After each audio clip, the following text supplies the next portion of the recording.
बिस्मिल्लाहिर्रहमानिर्रहीम अस्सलामु अलैकुम वरहमतुल्लाहि वबरकातुहू। आज 23 अक्टूबर 2025 है और आज दिन है जुमेरात का। आज की ताज़ा तरीन बड़ी खबरों से इस व्लॉग का आगाज करेंगे। सबसे पहले हेडलाइंस आपके सामने रखेंगे। तुर्की और इसराइल के दरमियान जंग के शोले बुलंद हो रहे हैं। तुर्क फौजें और तुर्की की इमदादी टीमें और तुर्की के माहिरीन गजा और फलस्तीन में दाखिल हो रहे हैं। दूसरी तरफ है तुर्की और कतर ने इसराइल को चारों तरफ से घेर लिया है। शाम के बारे में और लबनान के बारे में और गजा के बारे में तुर्की और कतर के दरमियान तारीखी मुआहिदे तय हो चुके हैं। इसके अलावा गजा में आलमी फौजें आ रही हैं, लेकिन कई ममालिक ने गजा में अपनी फौजें भेजने से इनकार किया है और शाम और लबनान पर भी इसराइल के हमले चल रहे हैं। बिलखुसूस शाम में इसराइल को नाकाम करने के लिए बड़ी मनसूबाबंदियां की जा रही हैं तुर्की की तरफ से। ये कुछ हेडलाइंस हैं, इनकी तफसीलात और डिटेल्स मैं आपको भी बताने लगा हूं। इससे पहले कि खबरों का आगाज करूं, आपसे गुजारिश है अगर आप इस चैनल पर नए हैं तो लाजमी सब्सक्राइब कर लें। जहां आपका और हमारा ताल्लुक मजबूती से जुड़ा रहेगा वहां आप हमारे साथ जुड़े रहेंगे। आगाज करेंगे इस वक्त गजा के बारे में। तुर्की और इसराइल और कतर आमने सामने हैं। इसराइल को शदीद गुस्सा है कि आखिर तुर्क खिलाफत उस्मानिया के बाद कैसे गजा और फलस्तीन के इलाकों में आ सकते हैं। नाज़रीन किराम, देखा जाए तो 1919 में या दूसरे लफ्ज़ों में 1917 में जब बाल्फोर डिक्लेरेशन सामने आया था, तो उस वक्त यानी आज से तकरीबन 106-7 साल पहले की बात है, जब अमलन फ़लस्तीन के इलाकों से तुर्की की बालादस्ती को या हुकूमत को ख़त्म कर दिया गया था। तुर्कों ने 600 साल तक के फ़लस्तीन का कंट्रोल संभाले रखा, लेकिन फिर बरतानिया ने जब कब्ज़ा किया, खिलाफत उस्मानिया को तोड़ा जंग अज़ीम अव्वल के मौके पर, उस वक्त बरतानिया ने कब्ज़ा कर लिया था गजा पर भी, अस्कलान पर भी, याफा पर भी, अलकुद्स पर भी और बाकी फ़लस्तीन के इलाकों पर भी। तो उस वक्त से लेकर आज तक के तुर्कों का फ़लस्तीन में किसी भी तरह से असर नफूज नहीं आ सका। यहाँ तक कि 1948 में इसराइल को बनाया गया बरतानिया की इमा से और मदद से, और फिर उसके बाद से लेकर तो इसराइल ने कभी भी तुर्कों को गजा या फ़लस्तीन की सरजमीन पर आने नहीं दिया। लेकिन अब हालात ऐसे बन चुके हैं कि तुर्की 100 साल के बाद वापसी कर रहा है और गजा और अलकुद्स और फ़लस्तीन के वेस्ट बैंक इलाकों में तुर्की मुख्तलिफ अंदाज से ताकत और असर नफूज हासिल कर चुका है। अब इस मसले पर इसराइल को बहुत शदीद गुस्सा है। इसराइल तुर्की को अपने लिए बहुत बड़ा ख़तरा समझता है। इतना ख़तरा तो इसराइल को ईरान से नहीं था जितना बड़ा ख़तरा इसराइल को तुर्की से लगा हुआ है। और यही वजह है कि पिछले 10-12 दिनों से इसराइल के मीडिया में, इसराइल के टीवी चैनल्स में, इसराइली अखबारात में, इसराइल के सोशल मीडिया में, इसराइली पॉलिटिशियन के बयानात में बार बार तुर्की का नाम आ रहा है। यहाँ तक कि नेतन्याहू की जो मुखालिफ सियासी जमातें हैं वो भी तुर्की के गजा और फ़लस्तीन में किरदार पर खुलकर तनकीद कर रही हैं और इसे एक बहुत बड़ा ख़तरा करार दे रही हैं, बहुत बड़ी तबाही का सबब करार दे रही हैं। यार लबेद ने 2 दिन पहले जब इसराइली पार्लियामेंट में खिताब किया तो कहा था कि नेतन्याहू, एक तो तुम 7 अक्टूबर के नाकाम हुकूमत के सरबराह हो और दूसरा तुम्हारी वजह से आज गजा तुर्की और कतर के हवाले हो रहा है और इसके ज़िम्मेदार तुम होगे कोई नुकसान पहुंचा तो। और इसी तरह से इसराइल की पार्लियामेंट के दीगर अराकीन भी खुलकर तुर्की का नाम ले रहे हैं। और इस वक्त जो मेरे सामने ताज़ा तरीन डेवलपमेंट्स हैं कि इसराइली वज़ीर आज़म नेतन्याहू ने नायब अमरीकी सदर JD वैंस को कहा है कि हम कभी भी तुर्की की फ़ौजों को गजा में आने नहीं देंगे। ना ही तुर्की की फ़ौज आ सकती हैं, ना ही तुर्की की इमदादी टीमें आ सकती हैं। और कतर को भी तुर्की के साथ हम समझते हैं और कतर भी गजा में किरदार अदा नहीं कर सकता है। लेकिन अमेरिका मजबूर है। अमेरिका ने कहा कि अगर तुर्की और कतर को हमने आउट किया तो फिर ट्रंप का जो पीस प्लान है वो टूट जाएगा, और जब ट्रंप का पीस प्लान टूटेगा तो फिर वो तबाही और बर्बादी आएगी जिसे हम कंट्रोल नहीं कर सकेंगे।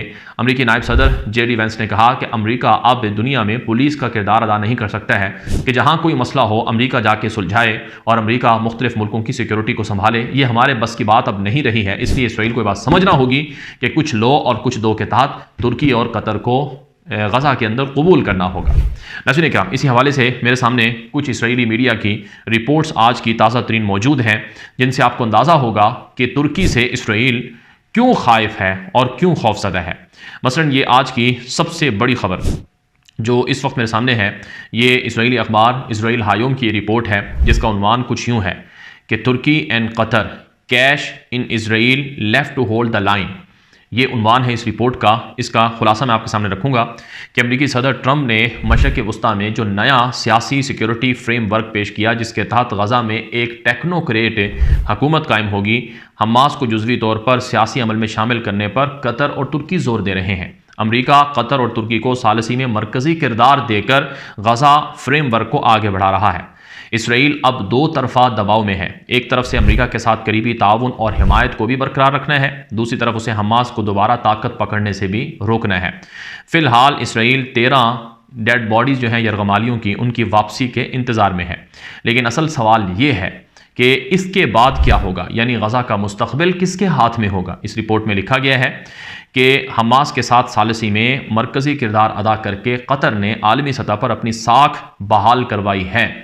अमरीकी सलामती की यकीन दहानी और फौजी ताउन में भी कतर को तोसी हासिल हुई है। ट्रंप इंतज़ामिया ने कतर को काबिल एतमाद सफारती शराकतदार के तौर पर भी तस्लीम किया है। तुर्की के हवाले से इस रिपोर्ट में लिखा गया कि पहले इसराइल ने तुर्की को मुज़ाकरात से बाहर रखा हुआ था, मगर अब ट्रंप के ज़ाती एहतराम और ताल्लुकात की वजह से उर्दवान को आला सतही सालिस का दर्जा मिला है। तुर्की को F-35 अमरीकी प्रोग्राम में भी वापसी की राह मिल गई है और तुर्की यरगमालियों की तलाश के नाम पर 80 माहिरीन गज़ा भेज चुका है, जो मुस्तकिल तौर पर तुर्की की गज़ा में आमद का सबब है। इसराइल को तशवीश है, अंदेशा है कि तुर्की गज़ा के मुस्तकबिल के इंतज़ाम में बड़ा किरदार अदा करना चाहता है। अगर तुर्की को कंट्रोल ना किया गया तो वह अपने इत्तेहादी कतर के साथ मिलकर हमास को बचाने की कोशिश करेगा। तुर्की की जो IHH नामी जो फलाही तंजीम है, ये माजी में मावी मरमरा नामी फ्लोटेला भेजने का जिम्मेदार थी। वही तंजीम दोबारा गज़ा में सरगर्म हो चुकी है। इसलिए इसराइल बार बार इसरार कर रहा है कि गज़ा के मुस्तकबिल की बैनुल अक़वामी निगरानी फ़ोर्स में इसराइल को वीटो पावर हासिल हो, ताकि वो फैसला कर सके कि कौन सी हुकूमत या तंजीम गज़ा में काम कर सकती है। खित्ते की नई सफ़बंदी के हवाले से इस रिपोर्ट में लिखा गया कि तुर्की और कतर हमास के साथ इख्वानुल मुस्लिमीन के नज़रियाती रिश्ते रखते हैं, इसीलिए वो हमास की सियासी बका चाहते हैं। दूसरी जानब इसराइल अमेरिका के दबाव में है, फौरी मज़ाहमत नहीं दिखा सकता।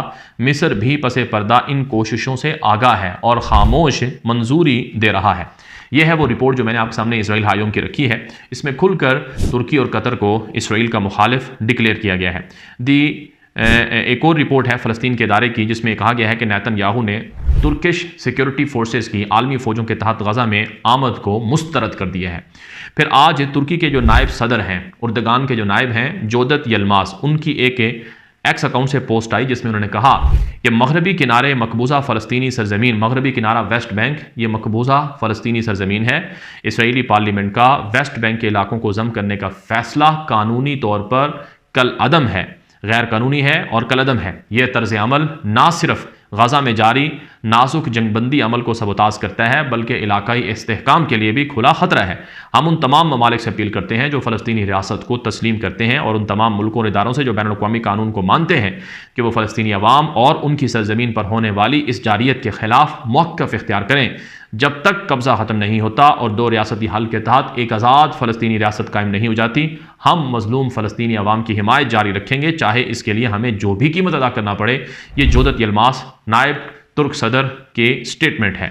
इसके अलावा नाज़रीन किराम, आज की जो एक और बड़ी खबर इस वक्त मेरे सामने है, वो ये है कि तुर्क सदर तैयब एर्दोगान ने कतर के साथ गहरे तज़वीराती मुआहिदे किए हैं। उनमें सबसे बड़ा मुआहिदा ये है कि फ़लस्तीन की रियासत को तुर्की और कतर मिलकर बनाएंगे। गज़ा की तामीर नौ तुर्की और कतर मिलकर करेंगे और गज़ा के अंदर अमन व अमान की बहाली और लोगों की फलाह व बहबूद के लिए तुर्की और कतर मिलकर काम करेंगे। और इसके साथ साथ फ़लस्तीन के वेस्ट बैंक इलाकों पर इसराइल की जारियत और कब्ज़ों के ख़िलाफ़ भी तुर्की और कतर मिलकर रोल प्ले करेंगे। ये 4-5 मुआहिदे तुर्क सदर तैयब एर्दोगान के जो कतरी बादशाह तमीम बिन हमद सानी से कल मुलाकात हुई और जो विजिट हुआ कतर का, उस दौरान ये बातें तय हुई हैं। इसके अलावा तुर्की ने कतर की सिक्योरिटी के लिए इजाफी फ़ौजें, इजाफी हथियार और टेक्नोलॉजी फराहम करने का भी ऐलान कर दिया है। और इसके साथ साथ तुर्की ने कतर से कुछ जंगी जहाज़ खरीदने का ऐलान किया है, यूरो फाइटर जेट, जो कि यूरोप के तैयार करते हैं। इन जहाज़ों को कतर ने बरसों पहले ख़रीदा था। अब ये जहाज़ तुर्की को कतर बेच रहा है, क्योंकि कतर ने इनकी पेमेंट्स दी हुई है तो कतर इनको आगे बेच सकता है। तो इसराइल कहता है कि कतर दुनिया से असला लेकर, हथियार लेकर तुर्की को दे रहा है और तुर्की वो हथियार इसराइल के ख़िलाफ़ तैयार किए बैठा है और इससे मुस्तक़बिल में बहुत बड़ा ख़तरा है तुर्की से इसराइल को। इसी हवाले से आज की एक और रिपोर्ट इस वक्त मेरे सामने है। ये ज़रा आप रिपोर्ट देखें। ये रिपोर्ट बुनियादी तौर पर इसराइली अखबार मारिफ की है, जिसमें वाज़े तौर पर यह लिखा गया है कि बग़ैर गोली चलाए उर्दगान ने इसराइल के ख़िलाफ़ जंग में एक मुतबादिल दुश्मन को तैयार कर लिया है। जी हाँ, ये उन्वान है कि बग़ैर गोली चलाए तैयब उर्दगान ने इसराइल के ख़िलाफ़ एक ख़तरनाक मोहलक तरीन दुश्मन तैयार कर दिया है। अब ज़रा ये रिपोर्ट देखें। इस रिपोर्ट में लिखा गया है कि शाम का जो बशार अल असद था उसकी हुकूमत के गिरने के बाद 1 साल होने को है। शाम में अहमद अशर यानी जुलानी की हुकूमत इतनी ताकतवर हो चुकी है कि वो दुनिया की नज़रों में तो बड़ी पुरअमन एक मॉडरेट किस्म की हुकूमत है, लेकिन दर हकीकत वो बहुत मुतशद्दद किस्म का सुन्नी ग्रोह है जो तुर्की और सऊदी अरब की मदद से ताकतवर फ़ौज बना रहा है और कतर की मदद से डेवलपमेंट कर रहा है। शाम को रीबिल्ड करने में 250 अरब डॉलर से 400 अरब डॉलर दरकार हैं, लेकिन जुलानी हुकूमत के मुताबिक हमें यह रकम 900 अरब डॉलर तक चाहिए। और तुर्की, कतर और सऊदी अरब ये 3 मुल्क शाम को सपोर्ट कर रहे हैं और शाम ज़ाहिरन वो इसराइल से दोस्ती का दम भरता है, लेकिन अंदर से वो इसराइल के ख़िलाफ़ एक ताकतवर फ़ौज कायम कर रहा है। और शाम की जो हुकूमत है जुलानी की, इसके मातहत जो नया निसाब तालीम है शाम का, उसमें कुरान को अपना आइन बताया गया है। कुरान और सुन्नत और हदीस को अपना आइन बताया गया है। और ये जो जुलानी की हुकूमत है ये ऐसा निसाब तालीम पढ़ा रही है जो कि इसराइल के ख़िलाफ़ अल-कुद्स को आज़ाद करने का लोगों में, नस्लों में सबक और दर्स देती है। और तुर्की शाम की हुकूमत को सपोर्ट कर रहा है और शाम की फ़ौज को ट्रेन कर रहा है और शाम में हथियार, टेक्नोलॉजी और मुख्तलिफ़ तरह की चीज़ें लाकर खड़ा कर चुका है। अगर कल को जंग होती है तुर्की के साथ इसराइल की, तो शाम का जो महाज है ये इसराइल के लिए तुर्की से ज़्यादा ख़तरनाक होगा।